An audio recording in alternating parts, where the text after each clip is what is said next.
The AIFM questionnaire has approximately 300 questions per fund and 40 questions per manager. A manager who has two funds, about 640 questions. And the complexity arises from time challenges, but more importantly, nearly 70% of these questions need computation, and these are derived from other sources that need to be gathered. And this leads to the complexity. The primary purpose for collecting such information is to address systemic risk. And even though some of these questions may seem like an overlap, they require different types of responses based on the need or the purpose of such information. Data collected from administrators, counterparties, prime brokers, an internal system needs to be aggregated. Viteos recognizes these differences and believes there is really no cut and paste model which can pick up data from one question and put it into another. You require to be getting down to the data element level of identifying what the sources are, how such information is computed, and then use them for these filings. As I mentioned earlier, even though the objective of collecting all of this information by the regulators may be to address a common goal, the method of how this information is collected, as well as the purpose and the breadth of information. For example, the Annex 4, the AIFM regulatory requirements are very broad in the amount of data they collect. It covers areas like risk, depository information, counterparty information, indemnity insurance, which are all very broad as compared to Form PF, where the depth of information is more on the portfolio, on data aggregation, on risk, but it does not involve some of the other counterparty information that the Annex 4 requires. There's also difference in some of the questions and how you report them. For example, in Form PF, your exposure to various strategies can exceed 100% because you have some strategies that overlap in two different kinds. Annex 4 AIFM requires that there is no overlap and your strategies must add up to 100. These minor nuances make it important for filers as well as preparers to realize that a question that's very similar in nature requires different answers. A firm that is required to complete these filings require personnel from various parts of their business. Operations, accounting, investment professionals, as well as people with legal knowledge of how to interpret some of these questions are key to being involved in the process of producing and filing such information. A firm needs to commit some of its internal staff to procuring this information, understanding it, and being available at periodic intervals as and when the filing requirements are made for that firm.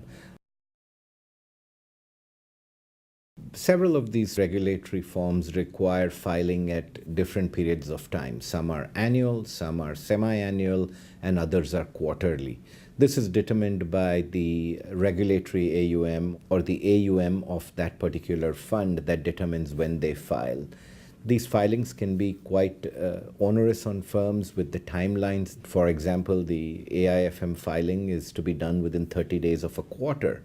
The data that comes out of your monthly process of NAV could typically be out by the 7th or the 8th business day, giving you just about 13 or 15 business days by when the filing needs to be done. And you can probably see from that the challenges of trying to fill 300 questions, several of which need computation within that period of time.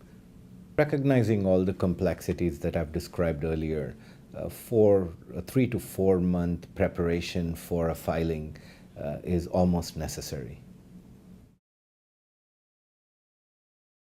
All of the above, besides making sure that your data elements and your sources of data are appropriate, checking for this information, having audit trails of where this information came, who has made those changes, when these changes were made, are all important.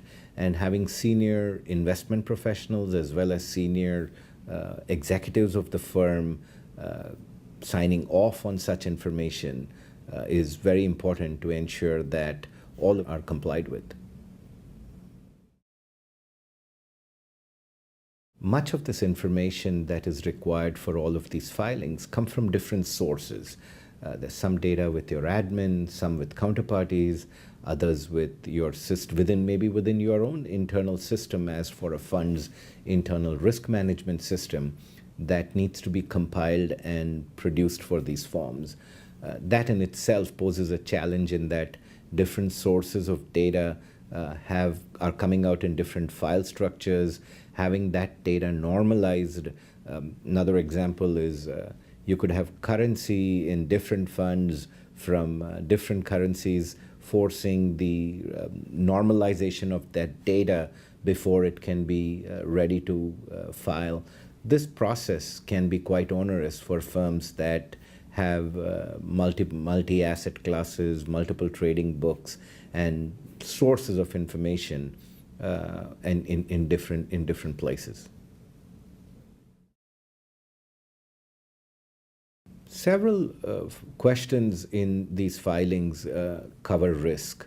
In fact, there are nearly 50 questions in the AIFM filing that pertain to risk.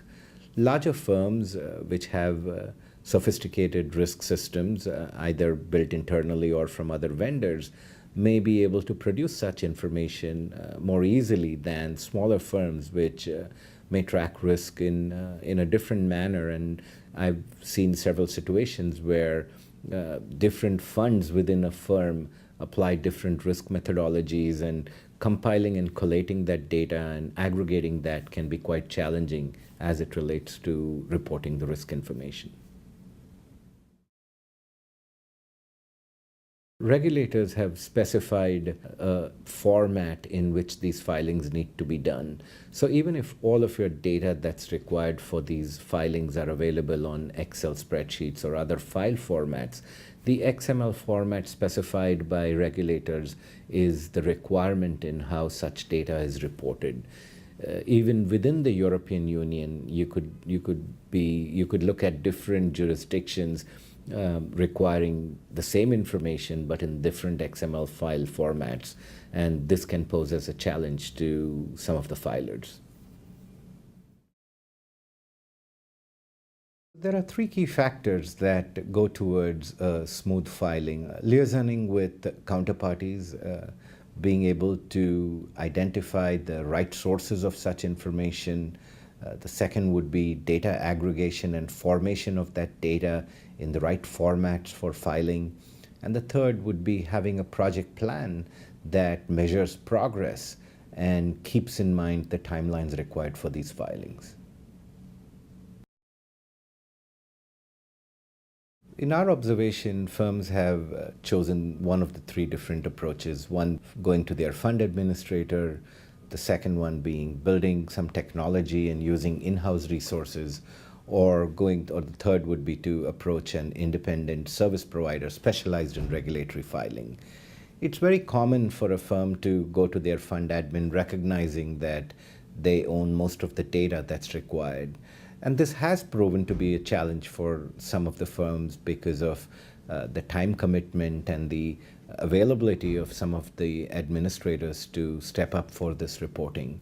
There is also there's also been a black box approach where it's been difficult to procure some of the data out of systems that do not naturally generate such information.